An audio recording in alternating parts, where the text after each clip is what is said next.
ബീന റാണിയിലേക്ക്. ബീന, മലയാള സിനിമയുടെ അമ്മ മുഖമാണ് മാഞ്ഞത്. മലയാള സിനിമയിലെ വാത്സല്യമുഖമാണ് മാഞ്ഞത്. 79 വയസ്സായിരുന്നു.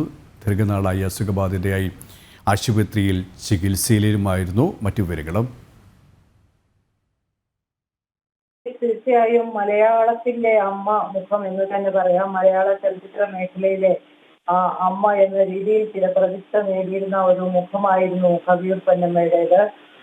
ഏതാണ്ട് 1 മണിക്കൂർ മുമ്പാണ് കവിയൂർ പൊന്നമ്മയുടെ അന്ത്യം സംഭവിക്കുന്നത്. 75 വയസ്സായിരുന്നു. കുറച്ചു നാളുകളായി സിനിമയിൽ സജീവമല്ലായിരുന്നു പൊന്നമ്മ. അതുപോലെ തന്നെ ചില അസുഖങ്ങളാൽ വീട്ടിൽ വിശ്രമ ജീവിതം നയിച്ചു വരികയുമായിരുന്നു. തുടർന്ന് കഴിഞ്ഞ ആഴ്ചയാണ് വാർദ്ധക്യ സഹജമായ ചില അസുഖങ്ങളെ തുടർന്ന് കൊച്ചിയിലെ ലിസി ആശുപത്രിയിൽ കവിയൂർ പൊന്നമ്മയെ പ്രവേശിപ്പിക്കുന്നത്.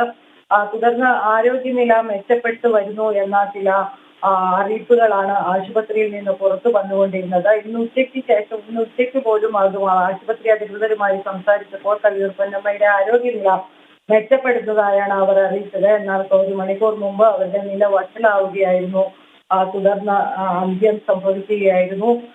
നമുക്കറിയാം, കവിയൂർ പൊന്നമ്മയ്ക്ക് മലയാള പ്രേക്ഷകരുടെ ഇടയിലും മലയാള ചലച്ചിത്ര പ്രവർത്തകരുടെ ഇടയിലും വലിയ സൗഹൃദ വലയവും ഒപ്പം തന്നെ ആരാധക വൃന്ദവും ഒക്കെ ഉള്ള ഒരു നടി കൂടിയാണ്. എന്തായാലും ആശുപത്രിയിലേക്ക് ഇപ്പോൾ ചലച്ചിത്ര പ്രവർത്തകർ അടക്കം പലരും എത്തിക്കൊണ്ടിരിക്കുന്ന ഒരു സാഹചര്യം നിലവിലുണ്ട്.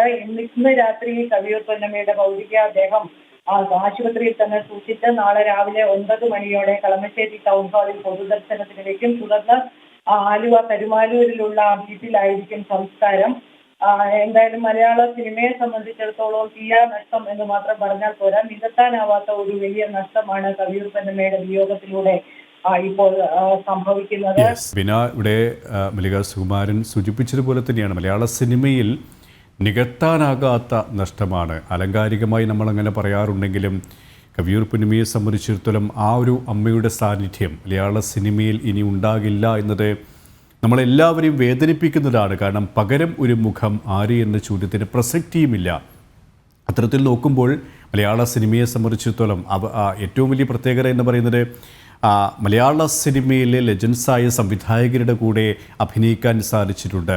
പ്രേം നസീർ മുതൽ ഉള്ള മധു തുടങ്ങിയ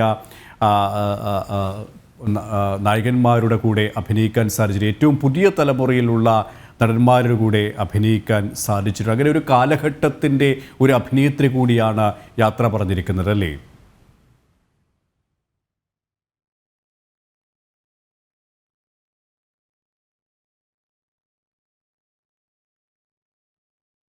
പ്രവർത്തിക്കാനും അവർക്ക് സാധിച്ചിട്ടുണ്ട്. എന്തായാലും ഇതിലെല്ലാം എടുത്തു പറയേണ്ടത് മോഹൻലാലിന്റെ അമ്മ വേഷങ്ങളിൽ അഭിനയിച്ചിട്ടുള്ള കാര്യമാണ്.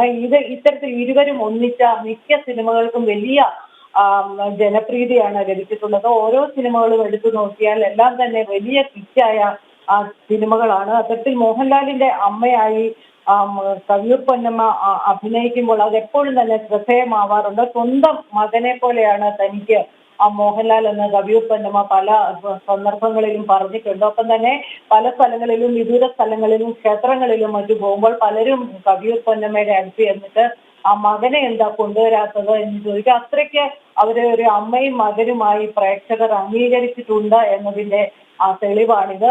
ഒപ്പം തന്നെ കവിയൂർ പൊന്നമ്മ പല അഭിമുഖങ്ങളിലും പറഞ്ഞിട്ടുണ്ട്, മോഹൻലാൽ മാത്രമല്ല മമ്മൂട്ടി ആയാലും ആദ്യ സിനിമയിൽ സത്യന്റെ അമ്മയായിട്ടാണ് അഭിനയിച്ചതെന്ന് ഓർക്കണം. പിന്നീട് ഇങ്ങോട്ട് എല്ലാ താരങ്ങളുടെയും, അപ്പം മോഹൻലാൽ ആയാലും മമ്മൂട്ടി ആയാലും സുരേഷ് ഗോപി ആയാലും ഇവരുടെ എല്ലാം അമ്മയാണ് താനെന്ന് പറയും. അത്ര വാത്സല്യത്തോടെയാണ് ഇവരെ കുറിച്ചൊക്കെ കവിയൂർ പൊന്നമ്മ സംസാരിക്കാറ്. മലയാള സിനിമയിലെ ഓരോ വ്യക്തികളെ കുറിച്ച്, ഓരോ ചെറിയ പ്രായത്തിലുള്ള നടികളാണെങ്കിലും കവിയൂർ പൊന്നമ്മയുടെ ഒപ്പം അഭിനയിക്കുമ്പോൾ അവർ അവരുടെ കൂട്ടുകാരിയെ പോലെയും ഒപ്പം തന്നെ അമ്മയെ പോലെയും വളരെ കരുതലോടെയും എല്ലാം അവരെ കരുതുന്ന ഒരു അഭിനേത്രി കൂടിയായിരുന്നു കവിയൂർ പൊന്നമ്മ.